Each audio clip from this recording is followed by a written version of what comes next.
Halo teman-teman semua, selamat siang. Apa kabarnya hari ini? Baik, Dirsa. Alhamdulillah baik. Baik. Oke, alhamdulillah ya kalau baik semuanya. Kita langsung aja kali ya meeting hari ini dan kita akan membicarakan sejauh mana persiapan untuk webinar nanti. Kita bisa mulai dulu dari community engagement ya, dari Aisyah sama Marzuki. Silakan. Oke, untuk community engagement update-nya adalah kita nanti akan ada 4 pemateri, yaitu Kak Anin, Kak Ranitya Nurlita, terus Fat Tere, sama Mas Hermawan. Total peserta yang sudah terdaftar ada di Google Form ada 86 peserta, Dirsa. Oke, berarti kita nanti tinggal webinar aja ya. Terus untuk kesiapan desain, sertifikat, dan Zoom dan live streaming nanti gimana untuk tim ya? Kalau dari kami, sertifikat untuk pemateri dan peserta sudah siap semua. Dan Zoom sama YouTube live stream-nya juga sudah siap kok, Kak. Oke, selanjutnya dari tim content creator. Untuk tugas besok aku jadi MC dan segala persiapannya udah siap kok, Kak. Terus fokus content creator untuk webinar besok tuh lebih mendalami isi dari webinar itu sendiri sih, Kak. Nah, nanti kita juga mencari poin-poin dari webinar yang bisa dijadikan konten. Sejauh ini untuk tim content creator seperti itu, Dirsa. Wah, oke. Semuanya sudah matang sekali. Mudah-mudahan webinar kita nanti bisa lancar ya teman-teman. Dan meeting kali ini aku akhiri. Selamat siang semuanya. Thank you. Siap. Berarti semuanya sudah siap untuk webinar ya. Kalau begitu langsung saja 3, 2, 1, go! Jadi faktanya memang dari data dari Greenpeace jutaan satwa mati ya, karena menelan atau terjerat sampah plastik. Ini beberapa fakta yang kita lihat mati. Jadi ketika kecil mungkin plastiknya bisa masuk ke leher, tapi kemudian ketika sudah bertahun-tahun plastiknya tidak putus dan dia terjerat seperti itu.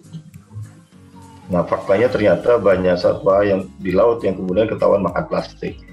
Kenapa mereka suka makan plastik? Karena ternyata aroma makanan, aroma kemasan yang ada, rata-rata plastik yang masuk itu adalah kemasan. Kemudian ada aroma-aroma sedap yang membuat dia harus masuk disukai oleh satwa-satwa ini. Nah ini yang harus dirubah. Seharusnya yang kita rubah adalah bagaimana supaya kita tidak menghasilkan sampah seharusnya ini adalah urutan prioritas. Seharusnya yang kita lakukan adalah bagaimana kita ngurangin. Kemudian kalau ada sampah yang kita hasilkan bagaimana kita pakai ulang. Kemudian kalau terpaksa nggak bisa dipakai ulang kita daur ulang. Kalau nggak bisa daur ulang, bagaimana kita tempatkan pada tempatnya, kemudian kita taruh di tempat sampah agar dikelola di TPA. Tapi kunci dari semua pengolahan sampah adalah pisahkan. Mari kita analyze gitu ya, ada apa saja sih di paket ini gitu ya. Kita mulai buka dari segel gitu ya. Segel di sini tuh udah kayak SOP gitu ya dari pihak delivery-nya gitu. Jadi secara tidak langsung kita nggak bisa nolak teman-teman. Sampahnya juga harus dipilah. Dipilah itu apa saja yang perlu dipilah? Paling tidak, sampah pertama ada plastik, ini jenis pertama. Terus kemudian gitu ya, ini kertas. Kertas ini juga bisa dipakai kalau bahasa Jawanya tuh litek gitu ya. Atau ini juga bisa sebenarnya. Nah, misal kertas ini tuh termasuk sampah kertas kayak gitu. Jadi sebenarnya nggak ada sampah lagi gitu. Terus belum lagi kalau kita ngomongin selotip. Selotip pun saya pribadi juga menyarankan jangan selotip plastik ya, karena ada selotip yang sekarang dari kertas ya teman-teman semuanya, kayak gitu. Tujuannya apa gitu? Agar bisa didaur ulang kembali.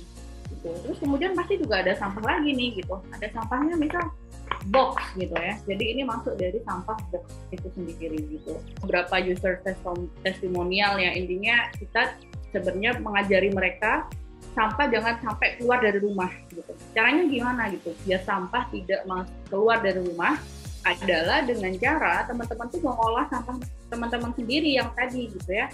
Yang pertama adalah dengan berhenti menciptakan sampah kemasan. Ciptakan sesuatu yang dapat digunakan kembali atau reuse.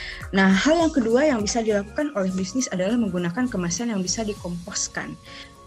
Yang selanjutnya adalah kurangi hal yang tidak penting gitu. Bisa berujung pada mengurangi biaya dari produsen sendiri sebenarnya. Jadi dari pihak produsen, dari pihak bisnis sendiri harus sudah sadar bahwa apa sih yang sebenarnya konsumen butuhkan. Cuma barangnya kan, dan barangnya bisa dikirim dengan aman dan tepat. Nah, yang terakhir adalah memberikan edukasi kepada konsumen. Kenapa? Karena sekalipun kita memakai kardus, kita memakai compostable mailer yang tadi, atau kita memakai gum tape, kalau kita cuma kirim ke konsumen, ya kirim-kirim aja, sampahnya akan tetap terjadi. Sampahnya akan tetap terjadi. Kenapa? Karena untuk sesuatu bisa terdegradasi dengan sendirinya, itu membutuhkan lingkungan atau environment yang tepat. Ada yang pertama kita refuse atau menolak gitu. Konsumen sendiri memiliki peran untuk menolak produk-produk dengan kemasan plastik. Nah, yang kedua sama seperti yang tadi, reduce dan reuse gitu. Kita mengurangi konsumsi kita menjadi menjalankan gaya hidup yang lebih minimalis dan juga menggunakan kembali hal-hal yang sudah kita punya. Dan yang terakhir, berbelanja dari platform yang ramah lingkungan. Ada banyak banget, mungkin kalau salah satunya tempat aku sekarang kerja itu di Sustaination, tapi di yang lainnya ada di Zero Waste ID, produk-produk seperti Demi Bumi, Glitter Good, itu ada banyak banget, bisa teman-teman explore. Tipsnya mungkin pertama banyakin riset dulu ya, kayak apa sih packaging ramah lingkungan yang works buat produk yang kita jual gitu. Terus yang kedua, yang penting adalah mengedukasi konsumen kalau sebagai penjual ya, karena mungkin ada yang kaget gitu kalau loh kok aku dapat tray telur gitu, mungkin kan, tapi kan kita udah edukasi kan, maksudnya udah ada di deskripsi, udah sering banget kita bahas juga, udah dibikin video juga cara kita packing gimana gitu.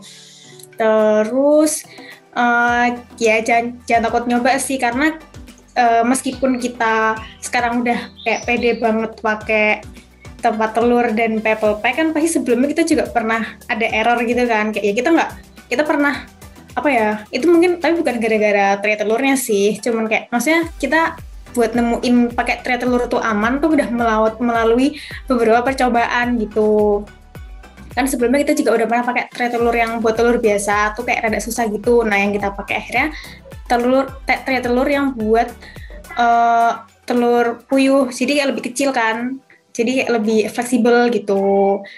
Terus apalagi ya tipsnya, nggak usah kasih yang nggak penting, kayak maksudnya yang nggak dibeli gitu, misalnya kayak thank you card tadi, terus kayak pita-pita, kan kita mau beli barangnya kan, jadi terus apa lagi ya, kalau bisa pakai sesuatu yang bisa di-reuse sama pembeli kita gitu. Memulai bisnis dan nggak pengen ngebebanin cost itu tadi ke customer, mungkin ya itu tadi bisa aja pakai packaging yang reuse, kayak kita selalu ngusahain pertama kali itu pakai packaging yang reuse dulu kayak gitu.